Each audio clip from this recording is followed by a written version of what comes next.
At 30 years old, Hannah Barron is standing at the center of a storm that refuses to die. The Alabama native who became an internet sensation through nothing but raw talent, unflinching confidence, and a refusal to apologize for who she is now facing questions that have haunted her for years. Rumors that started as whispers have evolved into full-blown investigations. Mysteries that seemed buried have resurfaced. And for the first time in her career, Hannah Barron is being forced to confront the one thing she has always controlled, her own narrative. The question everyone is asking is simple but devastating: what really happened, and is it as bad as they say it is? To understand Hannah Barron's story, you have to understand where she came from. Rural Alabama in the 1990s was not a place that produced internet celebrities. It was a place that produced hunters, fishermen, farmers, and people who understood the land in ways that city dwellers could never grasp. Hannah's father, Jeff Barron, was no different. He was the kind of man who lived by the water and the woods, who taught his children not just how to survive in nature, but how to respect it. And more importantly, he taught them that the outdoors was not just a place to work, it was a place to live. From her earliest childhood, Hannah Barron learned to fish. She learned to hunt. She learned to track animals, read water, and survive in conditions that would terrify most people. Her father was her teacher, her inspiration, and her connection to a way of life that most people only see in documentaries. While other kids her age were worried about fashion and social media, Hannah was learning skills that would eventually define her entire existence. She was becoming someone remarkable, though she didn't know it yet. What made Hannah different was not just that she could hunt and fish. Millions of people in rural America have those skills. What made her different was that she had something else, an authenticity that was impossible to fake, and a fearlessness that seemed to come from somewhere deep inside her DNA. She moved through the natural world with the kind of confidence that only comes from being raised in it, from being trusted with dangerous tools and wild animals from childhood, from knowing that you are capable of surviving things that would break other people. For years, this was just Hannah's life. It was not a brand. It was not content. It was simply who she was. She did not think about going viral. She did not dream of becoming famous. She was just a girl from Alabama who loved the outdoors and was exceptionally good at it. That was enough. That was everything. Then, in the early 2010s, a cousin filmed her catching a 30-pound catfish using her bare hands.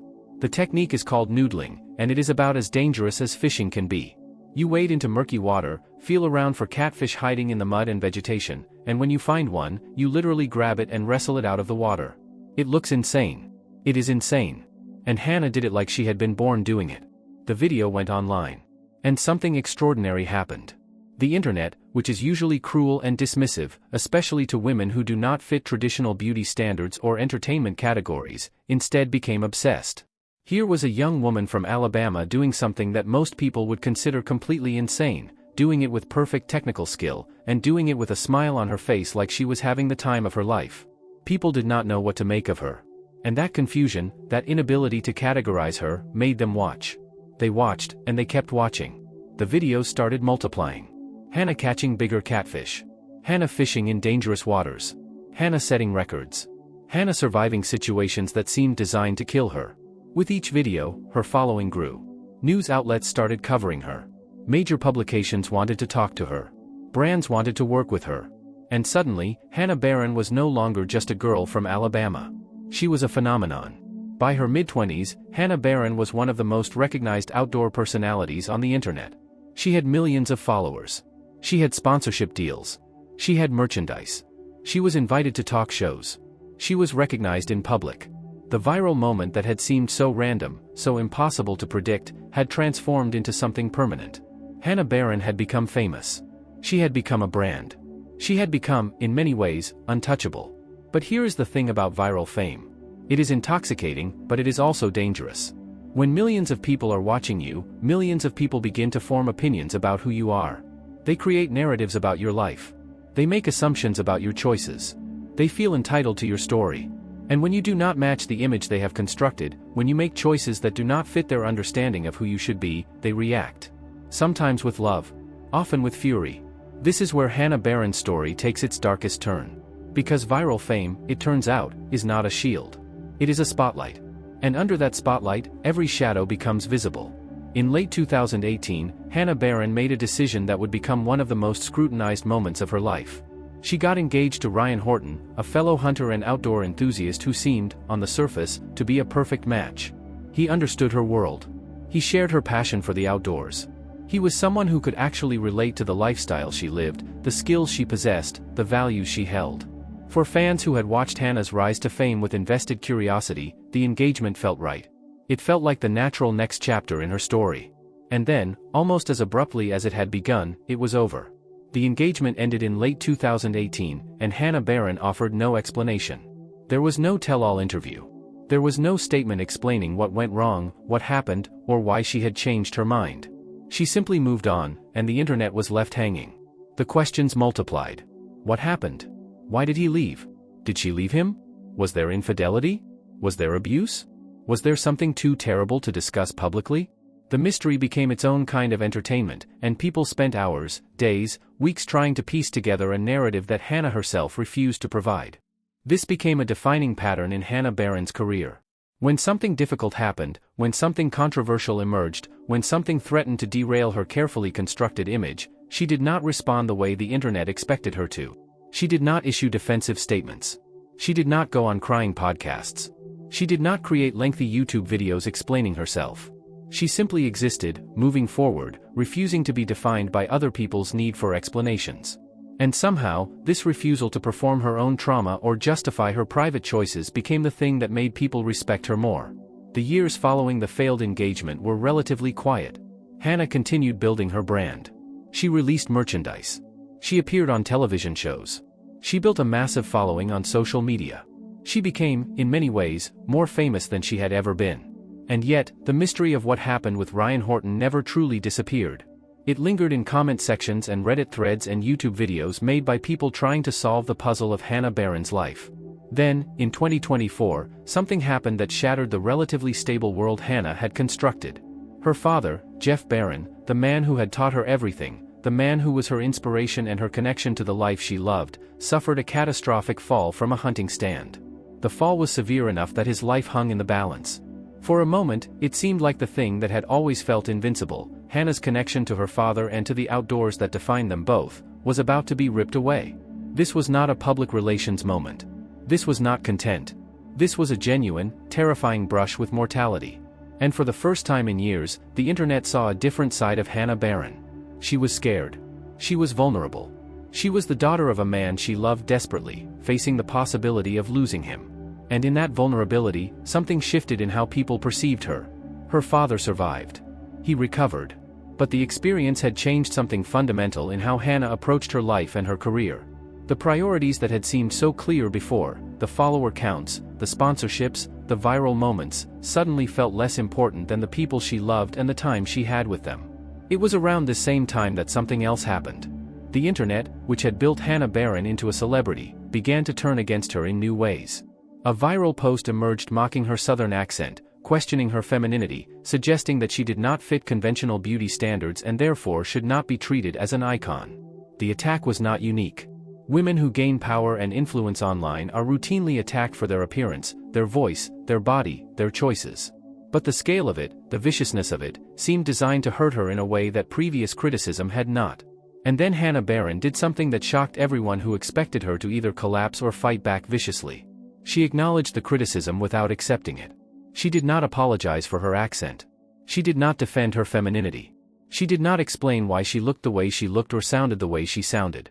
Instead, she simply continued being herself, and in doing so, she communicated something more powerful than any defensive statement could have: she did not actually care what they thought.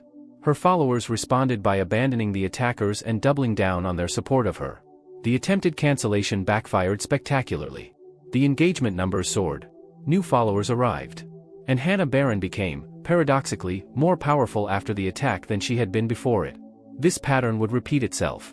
In 2025, a bear hunt photo sparked outrage among animal rights activists and people who disagreed with hunting ethics. Once again, the internet mobilized to tear her down.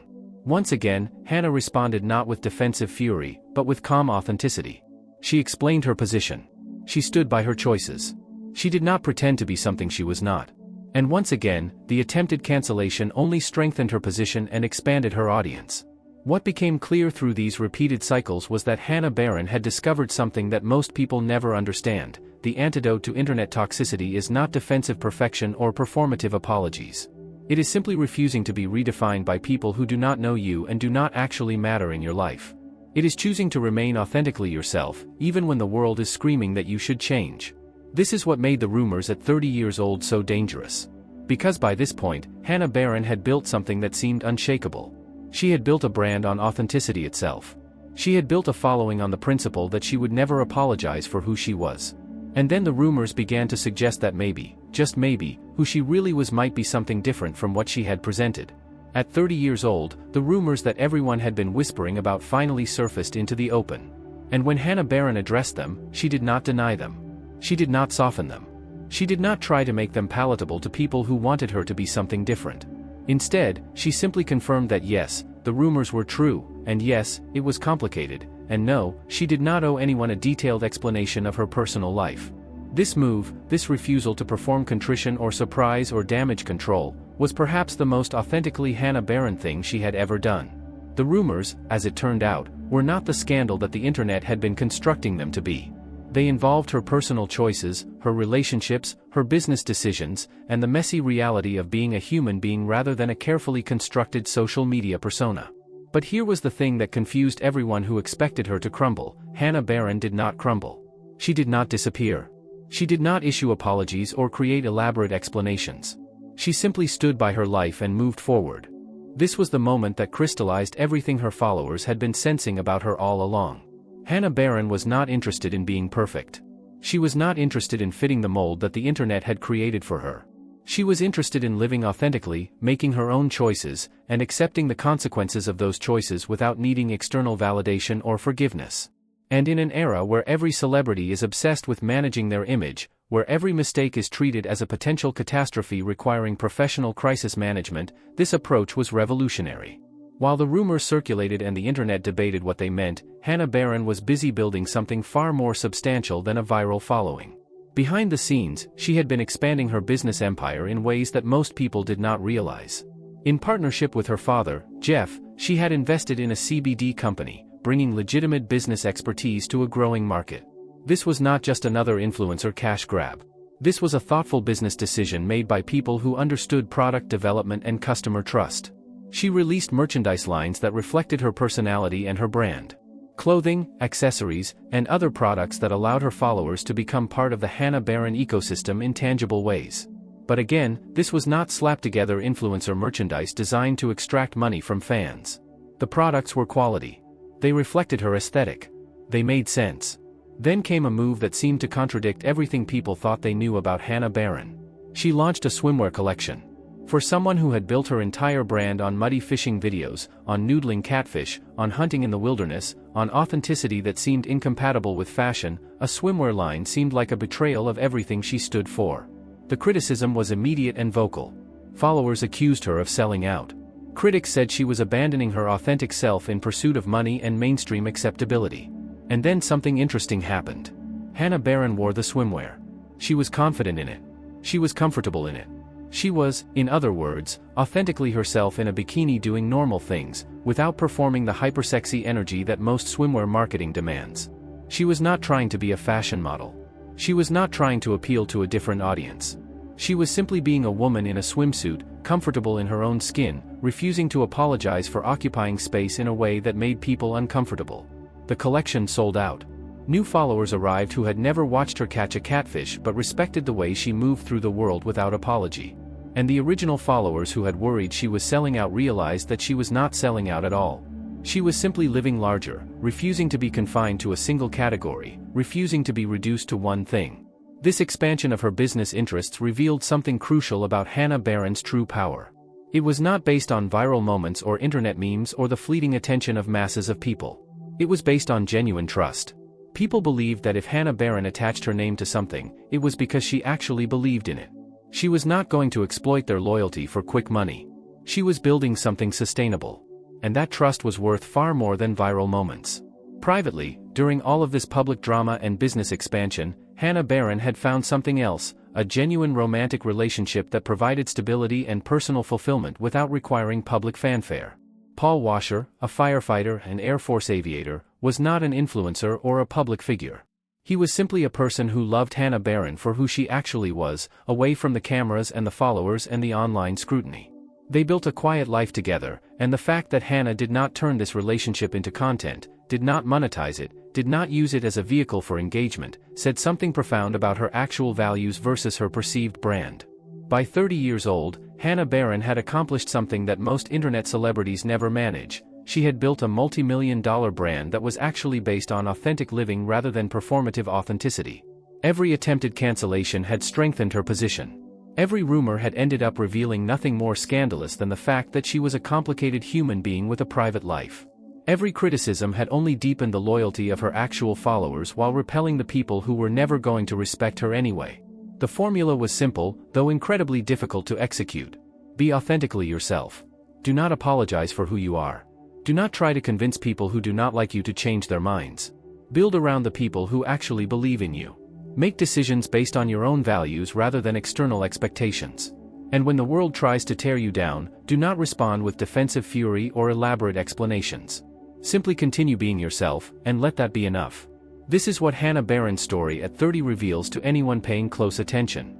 The rumors were true. Her life is complicated. Her choices are sometimes unpopular. She does not fit neatly into the categories that the internet wants to assign her to. But none of that matters, because she has built something that does not depend on mass approval. It depends on genuine connection with people who respect her refusal to change. In an era where carefully curated online personas are the norm, where every celebrity is sculpting a version of themselves designed to maximize engagement and minimize criticism, Hannah Barron's superpower is that she simply refuses to play that game. She is unpredictable not because she is trying to be edgy or controversial, but because she is genuinely making decisions based on what she actually believes rather than what the algorithm rewards. The girl from Alabama who caught a catfish with her bare hands and became an internet sensation has evolved into something more interesting, a woman who has chosen authenticity over perfection, genuine connection over viral moments, and living on her own terms over conforming to anyone else's vision of who she should be. That is the real story. That is what the rumors at 30 reveal. And that is why, despite everything the internet has thrown at her, Hannah Barron continues to grow stronger. What do you think Hannah Barron got right that so many other online personalities get wrong? Share your thoughts in the comments below. And if you want more real stories about the people behind the viral moments, hit like and subscribe for the next one.